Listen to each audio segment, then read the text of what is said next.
Hello and welcome back to another episode of our MotoGP 20 career mode. Now, the first thing you're probably noticing is this weird green text in the top left hand corner.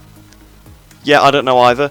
It seems to be some sort of debug text, and Milestone have accidentally added it to everybody's game in the newest update, on PC at least, anyway, for MotoGP 20. So you're going to have to just put up with it in the top left hand corner. Hopefully it's not too distracting. If you hadn't noticed it, I've now brought your attention to it, so there you go. Perhaps I've accidentally ruined it for you. But we'll advance to the next week, because obviously we've only got the one race left now. So here we are then. We actually do have a notification on the technical staff front, but not that it particularly matters. We've got a new data analyst, apparently. It's the same person. What? It's the same person, but... Huh? Right, okay, yeah, this game's broken, man. This game is broken. It's the same name, same picture, but they've got a totally different rating, totally different set of skills. Okay. Right, so I'll head into free practice now. I'll do a couple of laps. Apparently the AI is supposed to be improved, so if we struggle in this race, it could be quite interesting. I suppose that's why you want to try and finish your seasons before they bring out a patch, but they brought out a patch between this episode and the last one, so not a lot I can do about it. But yeah, we'll head into practice now, and hopefully we will still be quick. So at the end of that session then, yeah, it does seem like they are a little bit quicker, because Albert Arenas is second, and he's only 3/10 off us. So that's pretty close, so heading into qualifying it could be pretty interesting. This race might not be mine yet. I was thinking that it probably was going to be, but might not be. We might not be able to get the last hurrah of the season. So we're heading to qualifying, and hopefully we can get pole position, but I'm not actually too sure. So we're here then in qualifying. It's actually cloudy. Not that will make a massive difference, I don't think. It's just something worth noting. So we'll head out onto the track. I'm not actually too in tune with Moto3 right now. I've been playing actually a bit more MotoGP lately, the last couple of days. Playing online, obviously doing some historic challenges and stuff. So obviously I've not been playing Moto3 quite as much. This is probably the last time for a while I'll definitely play Moto3. I'll probably come back to it again at some point, definitely, but right now, see the last episode of the career mode in Moto3, we won the title, so we will be going up to Moto2. That's what we'll be doing in the second half of the episode, basically, is just sorting out the Moto2 things, deciding which team we're going to sign for. I'm not sure which one yet. I've validated my lap already, nice. Over the line then to actually try again. Hopefully this time I won't get immediately sidetracked, although we've not got much fuel left. So it's going to be a bit like Motegi, I think, again, where Arenas got in our way and I had to redo it. Arenas is actually right behind us now, which is kind of weird. So we brake then for doing corner. We've got to make sure we don't lose the front, because I feel like the front seems to took a little bit more easy maybe since this new update came out. I'm not sure about the fuel either, because we had like a lot more fuel. I pressed restart flying lap and I had enough fuel, so I'm going to have to go down to power mode 1 already. So this actually will make the qualifying probably even closer. So perhaps we'll have the second time this season not on pole. See, the last time being Kimi Ring. We struggled quite a bit, managed to get the win anyway. We've got half a lap of fuel remaining. We are around halfway through the lap, so this could be very, very close. Barry Boltus up ahead of us. Got position 4. So the AI must be going out and setting times earlier, because they did the same thing in free practice.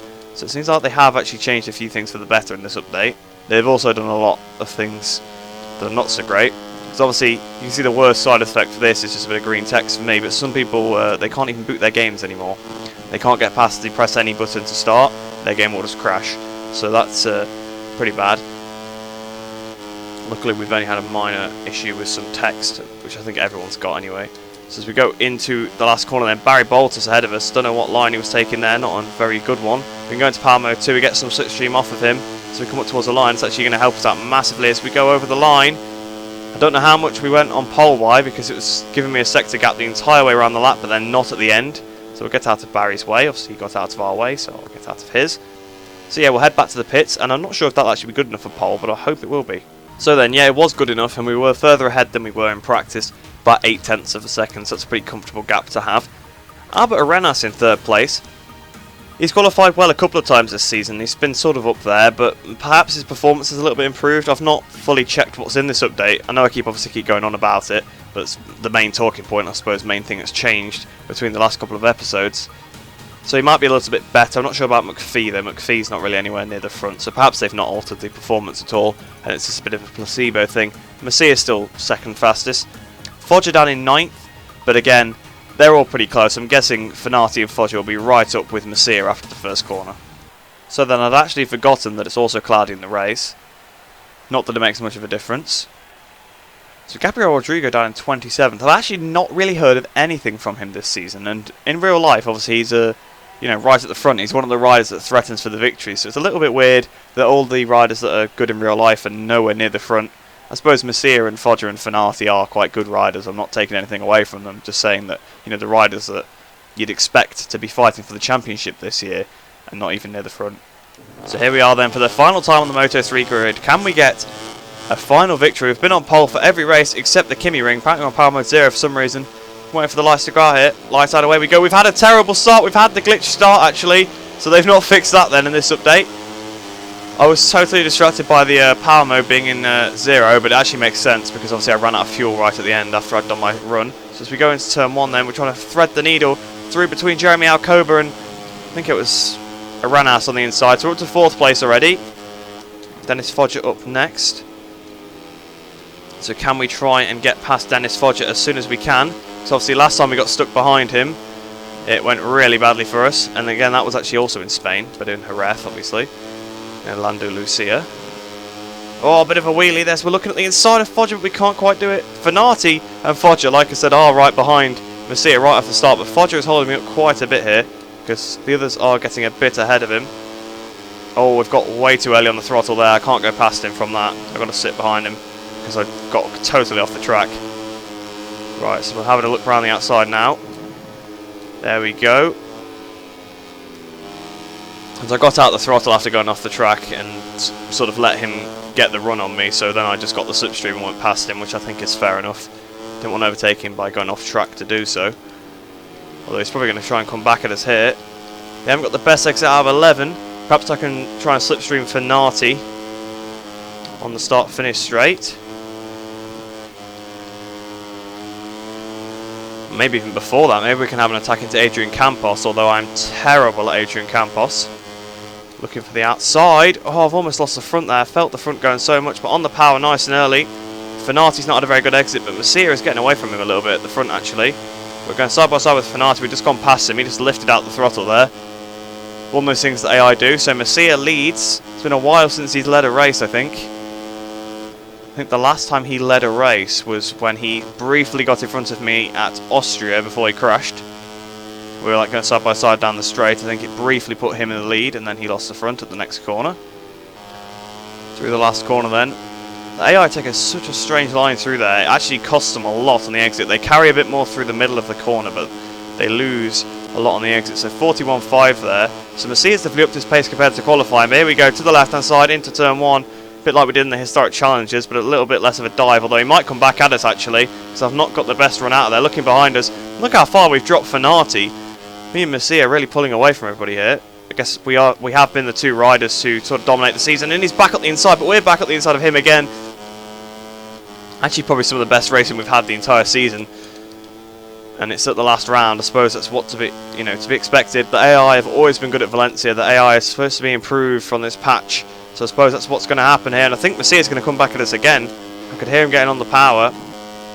So over the line then. Wasn't the best lap actually in terms of lap time, but we got away from him. I think he tried to dive bomb us and made a bit of a mistake. Because we gained a massive amount. So coming up towards the line to start the penultimate lap. Another 42. So the pace has definitely dropped. Messia actually caught us a bit on that lap. But we are romping away from everyone else. So getting ready to start the final lap then, back in the 41s on that lap, so a bit of a better lap, but Messia's still hanging in there. He only lost about a 10th.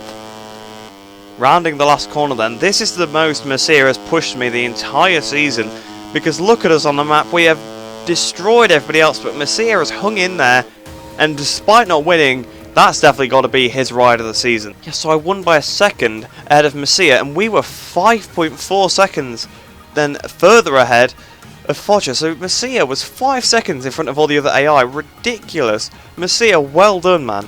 He did a fantastic job in that race. Fenati ended up sinking to 4th then. So actually, I forgot to mention it earlier on in the episode because I was actually really hyped about it in the last episode. That means Foggia has beaten Fenati in the fight for third in the championship, because it was down to those two riders. There were 2 points between them, and now I think Foggia's won it by beating Fenati in this race. I think Antonelli's going to end up with 5th in the championship as well. So yes, then Foggia does win by 3 points ahead of Fenati, so close between the two of them. Very well ridden by the pair of them all season. Antonelli does hold on just by a few points ahead of Suzuki there for 5th place in the championship. Those two 658 boys have been pretty consistent, you know, in terms of each other. Obviously only 4 points separating them. Mino a few points further back as well, and obviously Lopez and Vietti were way off those guys. And then of course looking at the championship. Now Leopard Racing won by 74 points, and I did do the maths. Even if I'd won every race, I couldn't have beaten them. So it was because they did a pretty good job. It meant that even if I did a perfect job, I couldn't beat them. So well done to those guys. We managed to get 2nd in the constructors with 1 rider. That's an achievement in itself, really. My 491 points, obviously far above all the other teams. I mean, we had 41 points back to 658. Just the only team that was consistent and quick throughout the whole season for both riders was Leopard. Obviously, of course, Max Racing, Fenati was pretty fast for the entire season. Just Lopez wasn't there, except sort of at Ring, where actually Fenati was also there. So I think that was their best actual team result overall. A couple of times Fenati did throw it away as well, but it was mostly down to obviously Fenati being the only one there for the whole season. But we're heading to Parc Ferme, and then I'm guessing there'll be plenty for us to do in the career hub, and we'll have a look at signing for Moto 2. So then that means at the end of this season we have won every single race except Jerez, and we've been on pole for every single race except Ring. So 2 blips there. Obviously the pole positions don't really matter because we still won at Ring. And Jerez just the one blunder by hitting into the back of Foggia and then just having so much damage we couldn't keep up with them. But really we have done a good job this season. The AI have not really been a challenge most of the time. So here we go, we get the cutscene finally for winning the championship. Obviously previously we didn't get to see this. Look how happy they all are. This is actually a really good cutscene. I don't think I've ever seen this before, to be honest. Maybe I saw it last year, if they had it in the last year's game, but I'm not really sure if it was. But hugging all the mechanics, and they've done a good job all season. They gave us a good bite, they did all the development. Look how happy the whole team is. 2nd in the constructors in their first year in the championship. Great job to all of them. And look how thrilled they are. These are some good cutscenes. Oh, hang on. Going into sort of a black void now as well. Oh, he's took his helmet off. This is cool.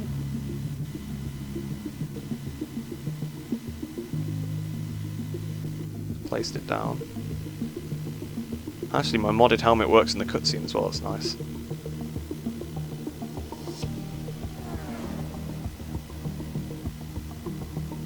What's he looking over at? Is he looking over at the trophy or something?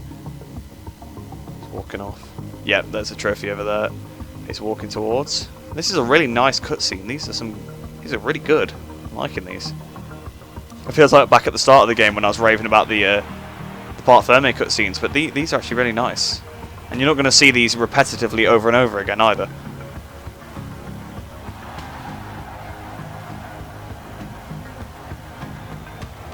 So that's the Moto 3 Championship trophy then.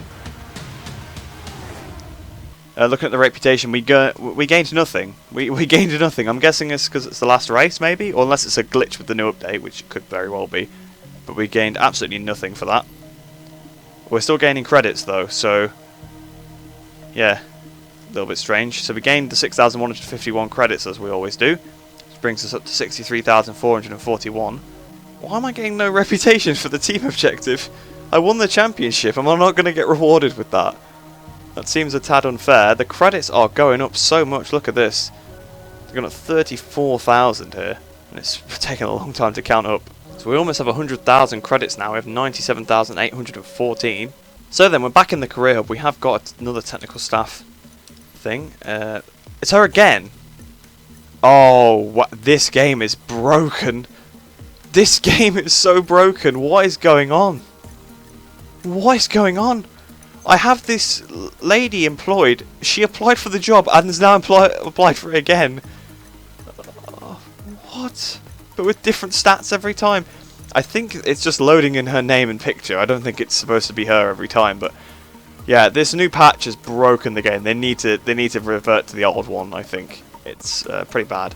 So we'll have a look at the personal manager then, and we'll have a look at trying to get a Moto2 contract. So this screen has changed a little bit then, so you can search for contracts with factory teams or establishments of new teams. Ah, okay, so this is how they split it up. Makes more sense. So the fake teams are separated now from the real teams. That's ridiculous. These guys are still not interested. I'm guessing that's just because I got given 0 reputation for winning the championship, I'm assuming. So that's kind of annoying. It means it's definitely harmed us. It's harmed us a lot. But I think I'm going to sign for an official team, but we may as well put in our contract for a couple of different ones. So I'll put one in for Speed Up. I want to start negotiating with them. We'll have a look with Petronas Sprinter Racing as well, because I'm not sure how many we can do. We can do 5. We've got 3 in progress apparently. You know, we've only picked 2. I'm guessing 1 is our current team probably. We'll apply for just all the different bikes, so we'll go for an NTS. So we've got Speed Up, a Calyx, and NTS. That's it, isn't it now? Oh no, MV Augusta, so we'll go for the MV Augusta as well, which brings us up to 5. So we'll see who's the most interested then out of those guys. So we'll advance a few weeks. It's going to take 10 weeks, I think, to sort all those contracts. We've received some proposals. However, from every single team they're interested. So your personal manager was able to get a contract offer from Speed Up Racing for next season. They need a rider who can guarantee constant placings and steadily take them into the points zone. They also expect you to achieve at least 10th in the championship. And they're all the same, aren't they? They just have different team names for the descriptions. We won't bother reading them. So we'll have a look at the annual salary then. It might be worth having a look at the goal bonus though, because obviously we picked last time based on the base salary, but then we didn't actually get bonuses for winning the races, and obviously we won so many we would have had a lot more money if I'd gone for one of the other teams, I think, at the start. So it looks like Petronas Sprinter Racing might be the best one in terms of, oh, the signing on bonus for NTS is very high. Oh, same with MV. Oh, in fact, actually the signing on bonus is massive for Speed Up. I didn't even look at that properly. Because performance wise they're all the same. The expectations are slightly higher with Speed Up. And their contract is the best one, I would say. So I think I'm gonna decide for Speed Up then for the next season. So we'll accept that. So we go right on the line. That's who we're signed with for the next season. So we'll advance forward again to the end of the season now, I suppose. Oh, we've got a new candidate as well for the... Okay, yeah, this game is broken because we've got Anita Perez already, and Anita Perez has applied again, but with different stats. That's better. I think we may as well just keep the one we've already got because they're getting us plenty of contracts and she's pretty cheap, so we'll keep her instead of just hiring her with better stats. The game seems very, very broken. It's a shame that's kind of been the overshadowing of this episode because the race was really good and obviously signing for Moto2 and things is very interesting, but the fact that the game is broken has really overshadowed this episode, I think. So now we'll press Y to go to the next season then. So here we are then, it's now showing us with the Speed Up, obviously that's the team we signed with. Our credits have been applied as well, so we can go onto the rider, it's letting us just change a few things, but I obviously want to keep it as it is, so I'm going to just confirm. So this is the showroom event then. We've got 2 teammates this time, so it should be a bit easier for us to maybe try and do something in the Teams Championship. We've got, let's see, Navarro and Digi Antonio as our teammates. It's very nice, people filming it on their phones as well. And there you go, our credits go skyrocketing up. But that'll be it then for this episode. Obviously, we've just signed for the Speed Up team now for Moto2, so the next season will be very, very interesting. Oh, we do keep the same technical staff. Well, that doesn't make much sense, to be honest. That we've just stolen them from DHL Honda. So, yeah, that's really, really not helped us out very much because we've been refusing them all for ages, and I was assuming that I wouldn't be able to take them with me.